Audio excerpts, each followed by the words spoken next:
como nação, e deste povo então dá a oportunidade de que Jesus pudesse então nascer dentro desse povo. E Jesus então veio de maneira dentro da lei, dentro das normas, né? Dentro da legalidade, como descendente do rei Davi. Por isso Jesus nasceu em Belém e não em Nazaré, onde morava José e Maria, mas ele nasceu em Belém. Ele foi concebido em Nazaré, concebido pelo Espírito Santo, no útero virgem de Maria. Antes dela estar unida a José sexualmente, ela era virgem e o anjo veio e ela então concebeu, deu à luz ao filho Jesus Cristo, mas só em Belém, porque José era descendente do rei Davi, os seus pais eram descendentes de Davi, e para fazer um alistamento as pessoas precisavam ir onde era então o território, né, a tribo que eles pertenciam, e José foi então até Belém para se alistar, e ali, durante esse período, Maria então concebeu, deu à luz a Jesus Cristo em Belém. Então, foi muito importante Davi como rei para preservar essa nação e para que essa nação, quando chegasse o tempo, né, o tempo próprio, Jesus nascesse dessa nação, desse povo que é descendente de Abraão. Depois nós vamos ver aí, dentro da introdução, número 3, a pergunta: por que Davi é denominado nas Escrituras de um homem segundo o coração de Deus? Onde é que está escrito isso? 1 Samuel 13:14. Então, porque Davi sempre estava disposto a cumprir a vontade do Todo-Poderoso. Atos 13:22.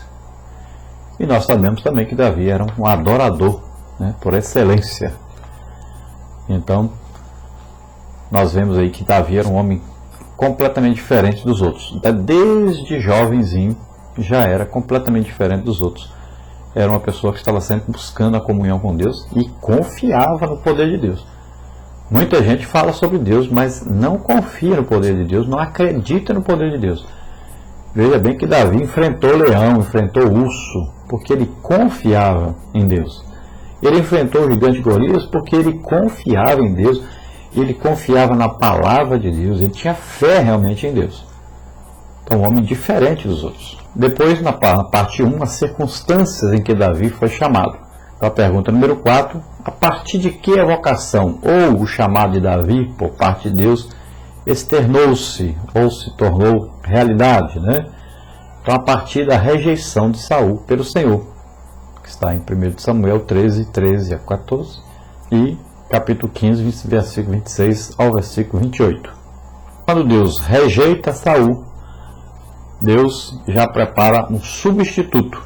Assim como Moisés, Deus preparou o substituto, né, que foi Josué.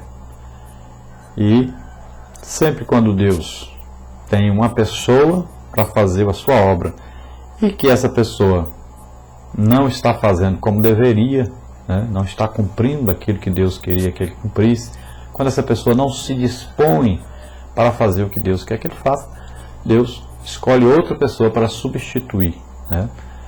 Sempre foi assim e sempre será. A obra de Deus não para, não deixa de ser feita por causa de ninguém. Há sempre um substituto que Deus pode preparar para substituir aquele que foi chamado para fazer e não faz a obra de Deus. Número 5. Que tipo de liderança o povo de Israel possuía antes de surgir o reinado de Saul e dos outros reis que vieram depois dele? Então, uma liderança que eles tinham era a liderança teocrática, formada por juízes escolhidos por Deus, os quais defendiam as suas causas. Isso está em Juízes 2, de 16 a 19. Então, os juízes é que representavam Deus, que julgavam as causas do povo. E, no final desse período de juízes, é que veio o profeta Samuel, ao mesmo tempo sacerdote e profeta, que representava realmente Deus diante da nação, que julgava tudo e que sempre conversava com Deus e pedia a opinião de Deus e vivia debaixo da obediência realmente a Deus e fazia com que o povo andasse segundo o que Deus queria. Mas o povo não quis mais Deus, queria aí um governante humano e semelhante às outras nações idólatras. Pergunta número 6. Qual era a vontade de Israel manifestada publicamente naqueles dias? Conforme está escrito em 1 Samuel 8, de 1 a 22, com respeito ao governo sobre eles. Então, o que Israel queria? Qual era a vontade do povo? E eles disseram isso publicamente. Falaram com Samuel para falar com Deus e falavam abertamente. O que eles queriam? Qual era o desejo deles? Será que eles queriam que Deus governasse sobre eles? Então nós vemos aí que eles esquivaram-se do sistema político, da teocracia, para se tornar então uma monarquia, como as nações incrédulas vizinhas. Isso está em 1 Samuel 8, de 1 a 7, 19 e 22. Também a vontade do povo não era apenas a de ter um rei, mas de se tornar como as outras nações. Não era, portanto, apenas por uma simples mudança de regime que o povo estava ansiando, mas por uma troca de governante. Então aquela má escolha deixou o profeta Samuel alarmado e triste, como está em 1 Samuel 8,6. Então o povo não estava rejeitando um sistema de governo apenas. Nós queremos mudar de teocracia para monarquia. Não era isso. O povo também não estava querendo mudar de profeta. O profeta Samuel veio um defeito, não sei o que. Não, Samuel foi um homem íntegro. Não era isso também. Samuel ficou indignado com o povo, triste. E Deus falou: Samuel, não é por causa de você, Samuel, eles estão rejeitando a mim. Então é uma coisa terrível. O povo queria imitar as nações vizinhas e queria ser igual a eles. E não queriam mais que Deus governasse sobre eles. Na pergunta 7, quem era Saul e como governou? Então Saul era alguém que preenchia os requisitos e as expectativas do povo. 1 Samuel 8, de 4 a 6, fala sobre isso. Foi escolhido o homem mais alto, mais bonito dentro do povo. E muito cedo em seu governo demonstra então não ser um homem disposto a buscar a Deus para dirigir Israel. 1 Samuel, aí no capítulo 13, fala sobre isso. Então, desde o seu reinado, no início do seu reinado, ele demonstra não ser realmente um homem que estava buscando a Deus em oração, buscando a direção de Deus na sua vida, para que ele pudesse governar Israel.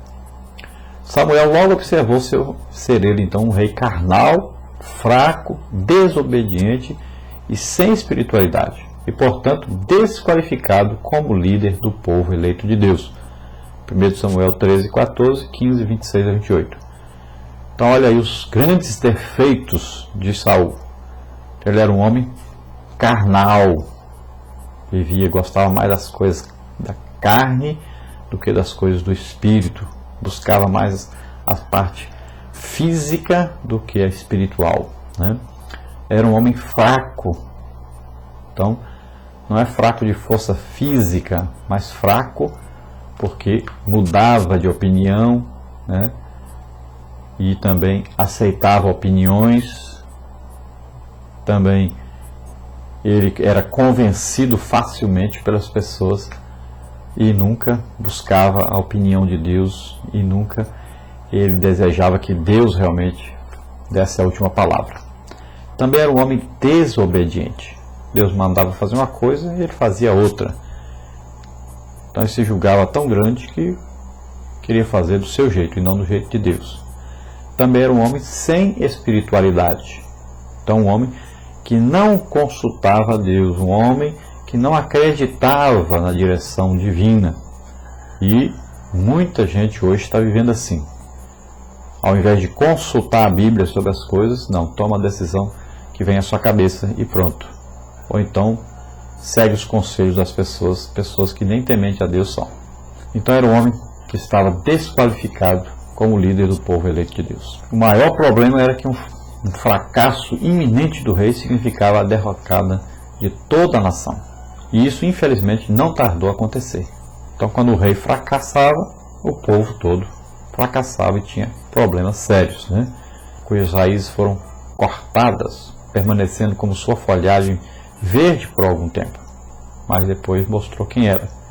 Então Saul se apresentou primeiro como líder bonito, alto, de aparência formosa, como uma árvore verde cheia de folhas, mas depois nós vimos aí que essa árvore, as suas raízes aí foram cortadas né?